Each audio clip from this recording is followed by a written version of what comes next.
ఉంది అక్రమ కేసులు ఇవన్నీ కూడా ఏదో హడావిడి చేస్తున్నారు సజ్జల రామకృష్ణారెడ్డి. మరి గతంలో జరిగినవి ఏంటి? మీరు సీనియర్ పాత్రికేయులు, అదేవిధంగా ఎనలిస్ట్గా కూడా ఉన్నారు, ఎన్నో చూస్తున్నారు. సో గత 5 సంవత్సరాలు జరిగినటువంటి విధ్వంసాలు, పోలీస్ వ్యవస్థను అడ్డుపెట్టుకొని వీళ్ళు చేసినటువంటి అరాచకాలు, ఇప్పుడు ఈ విధంగా వీళ్ళు మాట్లాడడాన్ని ఎట్లా చూస్తారు సార్? పోలీసు వ్యవస్థని దుర్వినియోగం చేయటం అనేటువంటిది ఒక జగన్మోహన్ రెడ్డి గారితో ప్రారంభమైందని నేనైతే అనుకోవట్లేదు. అది అంతకు ముందే ప్రారంభమైంది. ఎక్కువ తక్కువ లేకపోతే ఎడమ కన్ను కుడి కన్ను అనేది తప్పితే దుర్వినియోగం అనేటువంటిది ఎప్పటి నుంచో ప్రారంభమైంది అనేది నేను స్పష్టంగా చెప్పదలుచుకున్నాను. ఇప్పుడు మన తెలుగుదేశం మిత్రుడు కొన్ని ఉదాహరణలు చెప్పారు. నేను మరి చంద్రబాబు నాయుడు గారి హయాంలో ఆయన ఎక్కడికి వెళ్ళినా అనేక మంది వామపక్షాలు, అప్పుడు చిన్నవాళ్ళే ఇప్పుడు చిన్నవాళ్ళే పొలం ఇచ్చారు.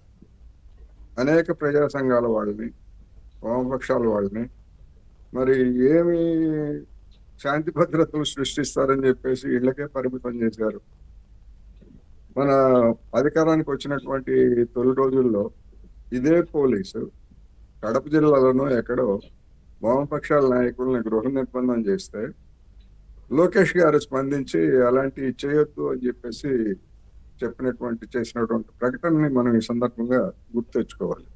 అందుకని పోలీస్ యంత్రాంగం అనేటువంటిది లేదా రెవెన్యూ యంత్రాంగం కానివచ్చు, యావత్తు ప్రభుత్వ యంత్రాంగాలు నిష్పాక్షికంగా పనిచేయటం అనేటువంటిది ఎప్పుడో మర్చిపోయాయి. ఎవరు అధికారంలో ఉంటే వాళ్ళకి అనుసరణల్లో పనిచేయడం తప్ప వాళ్ళకి మరొక దారి కూడా లేదనేది నేను స్పష్టంగా చెప్పదలుచుకున్నాను. అది తెలంగాణలో అదే కనిపిస్తూ ఉంది, బీఆర్ఎస్ హయాంలో అదే కనిపిస్తూ ఉంది, ఇప్పుడు కాంగ్రెస్ హయాంలో అదే కనిపిస్తూ ఉంది.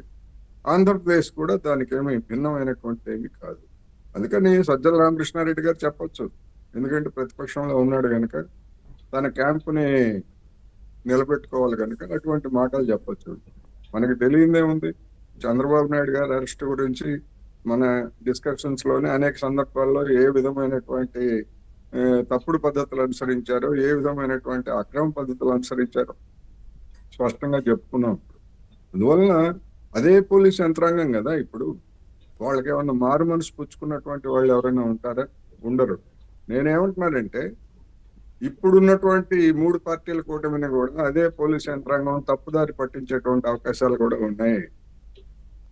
ఎవరో వైసీపీ కావచ్చు లేదా మరొక పార్టీ కావచ్చు, చిన్న స్థాయి కార్యకర్తల మీద ప్రతాపం చూపిస్తే ఇలాంటి రచ్చ వస్తుంది. వాళ్ళు చూపించాల్సింది వీళ్ళ మీద కాదు, పెద్దవాళ్ళ మీద చూపించండి. పెద్దవాళ్ళని పట్టుకోండి, వాళ్ళ అక్రమాలని వెలికి తీయండి, కేసులు పెట్టండి, అది చేయాలి. కానీ చిన్నవాళ్లతో కనుక చేసేట్లయితే ఏమవుతుందంటే ఇదే వస్తుంది. ఇక రోజువారీ కార్యక్రమం అదే అవుతుంది. ఇక సజ్జల రామకృష్ణారెడ్డి గారిని ఎందుకు రంగంలోకి తీసుకొచ్చారు అంటే, ఆయన్ని కొద్ది నెలల క్రితమే పక్కన పెట్టారు అని చెప్పేసి తొలి రోజుల్లో ప్రచారం జరిగింది. కానీ ఆయన మళ్ళా ప్రధానమైనటువంటి బాధ్యతల్లో ఆ పార్టీ, ఆ జగన్మోహన్ రెడ్డి గారు ఆయనని నియమించినటువంటి సంగతి కూడా మనకు తెలిసిందే. అటువంటప్పుడు జగన్మోహన్ రెడ్డి గారు లేదా ఆయన ఓదార్పు యాత్రల మీద తీవ్రమైనటువంటి విమర్శలు లేకపోతే సెటైర్లు ఇవన్నీ వస్తున్నటువంటి క్రమంలో వాటిని తగ్గించడానికి, పలచన చేయడానికి కావచ్చు.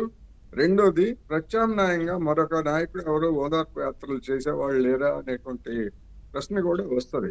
వైసీపీలో ఆయన తప్ప ఇంకో వాళ్ళకి ఎవరికి చేత కాదనేటువంటిది కూడా వస్తుంది. అవి కాకుండా ఉన్నటువంటి కేసుల్లో ఏ కేసుల్లో అయినా శిక్షలు పడి అందరూ అనుకుంటున్నట్టుగా లేదా మన ఇప్పుడు తెలుగుదేశం మిత్రుడు చెప్పినట్టుగా శిక్షలు పడి అనివార్యమైనటువంటి పరిస్థితుల్లో జైలుకి వెళ్లాల్సి వస్తే మరి వైసీపీ క్యాంపుని నిలబెట్టగలిగింది ఎవరు అంటే, నా అభిప్రాయం ప్రకారం ఇప్పుడు ఉన్నటువంటి వాళ్ళల్లో సజ్జల రామకృష్ణారెడ్డి ఉన్నంతలో ఆ పార్టీలో సమర్థుడు. మొత్తంగా సామర్థ్యం గురించి లేదా నేను ఇతర గురించి నేను చెప్పదలుచుకోలేను. ఆ పార్టీలో ఉన్నంతలో ఆయనే సమర్థుడు. అంబటి రాంబాబు ఆయన డ్యాన్సులు వేసుకోవడానికి తప్ప మొత్తం రాష్ట్రం మొత్తాన్ని వైసీపీని నడపగలిగినటువంటి శక్తి సామర్థ్యాలు ఆయనకైతే ఉన్నాయని నేనైతే అనుకోవట్లేదు. అందుకని ఉన్నంతలో సజ్జల రామకృష్ణారెడ్డి కనుక తర్జన భర్జనలు పడి ఫైనల్ గా ఆయనకే మొత్తం సెకండ్ రెండో కమాండ్లో రెండో వ్యక్తిగా ఆయనే నియమించారనేది నా అభిప్రాయం. దానికి అనుగుణంగానే ఇప్పుడు ఆయన రాబోయేటువంటి రోజుల్లో కూడా యాక్టివిటీని పెంచుతారు అనేది నేను చెప్పదలుచుకున్నాను. రైట్. కృష్ణవేణి గారు నమస్కారం అండి.